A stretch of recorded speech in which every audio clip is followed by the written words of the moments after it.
I was a GP in Scarborough in North Yorkshire. Long story short, I progressed into macular degeneration. And within 6 months, I lost the central vision in both eyes.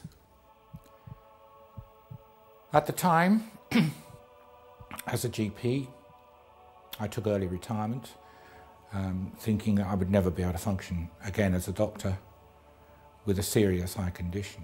When I was diagnosed, I went through a process initially of just shock, horror, just disbelief, almost panic. That was replaced fairly shortly afterwards by anger.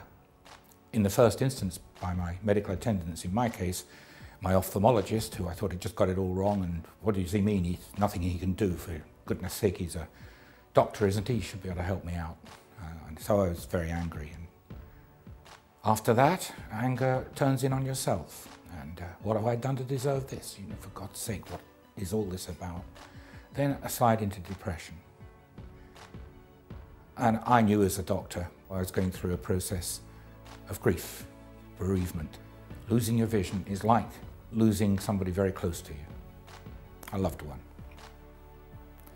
And I was in depression for quite some considerable time. I think it was around 5 years, and I don't remember very much about it. A lot of people with macular diseases and other serious eye conditions get into that state of depression, and most will come out. I did. But some don't. Some get stuck there.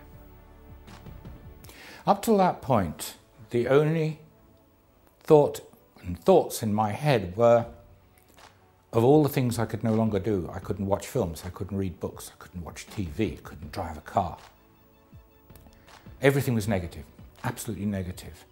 It was a chance visit to a sick friend in America that brought me into contact with a man in Johns Hopkins low vision unit in Baltimore. And he had devised a video camera system, head-worn, head-mounted, which had enabled you to look at things and manipulate the image in a pair of TV screens, one in front of each eye. He handed me the Baltimore Sun to look at, and I could read the print. It's the first time I'd read print in a long time. And it was a very, very emotional moment. That was the turning point, because it dawned on me, if I can do that with this device, what else can I do?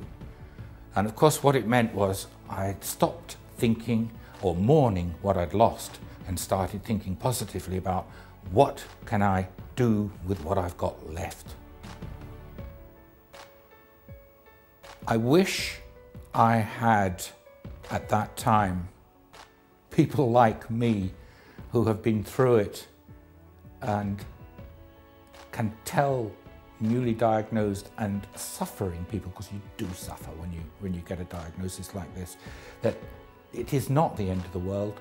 There are ways round things, and you can do things.